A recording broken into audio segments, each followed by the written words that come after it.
ആറ്റിങ്ങലിൽ മത്സരിക്കുന്നത് sitting MLA LDF വേണ്ടി OS അംബിക, സന്തോഷ് ഭദ്രൻ RSP സ്ഥാനാർത്ഥി UDF വേണ്ടി മത്സരിക്കുമ്പോൾ അഡ്വക്കേറ്റ് P സുധീർ NDAയുടെ സ്ഥാനാർത്ഥിയായി വരികയാണ്.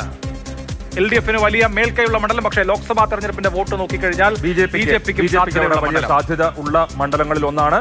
പക്ഷേ ഇത്തവണ അത് നിയമസഭയാകുമ്പോൾ എങ്ങനെ പ്രതിഫലിക്കും എന്നുള്ളത് അറിയാൻ കഴിയില്ല. CPM ഇടതുപക്ഷം തിരുവനന്തപുരത്ത് വളരെ ഷുവറായിട്ട് കണക്ക് കൂട്ടുന്ന സീറ്റുകളിൽ ഒന്നാണ് ആറ്റിങ്ങൽ മണ്ഡലം. തീർച്ചയായിട്ടും നമുക്ക് അതുകൊണ്ട് തന്നെ ആറ്റിങ്ങലിലെ ട്രെൻഡ് എന്താണ്, ആറ്റിങ്ങൽ എങ്ങനെയാണ് കോർ പ്രൊജക്ട് ചെയ്യുന്നത് എന്ന് ആദ്യം നോക്കാം. ആറ്റിങ്ങലിലെ വോട്ട് ഷെയർ എങ്ങനെ വരാനാണ് സാധ്യത?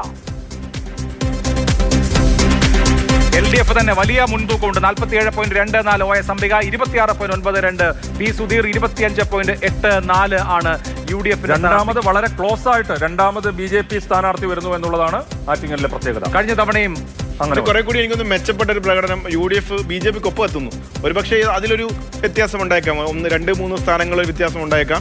എങ്കിൽ പോലും കംഫർട്ടബിൾ മാർജിനിൽ ഈ 47.2 എന്നുള്ള വോട്ട് ബേസ് നിയമസഭാ തെരഞ്ഞെടുപ്പുകളിലുള്ള LDFന്റെ വോട്ട് ബേസിൽ വലിയൊരു ഇടിവ് സംഭവിക്കാൻ സാധ്യതയില്ല. എന്നൊരു 2-3% ഇടിവ് സംഭവിച്ചാൽ പോലും ആ മണ്ഡലത്തിൽ ഒരു അട്ടിമറിയോ മറ്റൊരു മുന്നണിക്ക് വിജയ സാധ്യതയോടില്ല. കഴിഞ്ഞ തവണ 38,000 വോട്ട് പിടിച്ചിരുന്നു സുധീർ. അത് ഏറെക്കുറെ 40,000 ആക്കുമെന്ന് തോന്നുന്നു ഈ സംഖ്യ കാണും. ഏകദേശം ആ ഒരു റേഞ്ചിലേക്ക് തന്നെ വരുന്നു, 38-40 എന്ന റേഞ്ചിലേക്ക് തന്നെ വരുന്നു. പക്ഷേ OS അംബികയുടെ ഭൂരിപക്ഷം എനിക്ക് തോന്നുന്നു ഈ കണക്ക് പ്രകാരം 30-അടുത്തേക്ക് എത്തുന്നു. കഴിഞ്ഞ തവണ 30 മുകളിൽ ഉണ്ടായിരുന്നു. പക്ഷേ B സത്യൻ അതിൽ കൂടുതൽ വോട്ടുകൾക്ക് ജയിച്ചിട്ടുണ്ട്.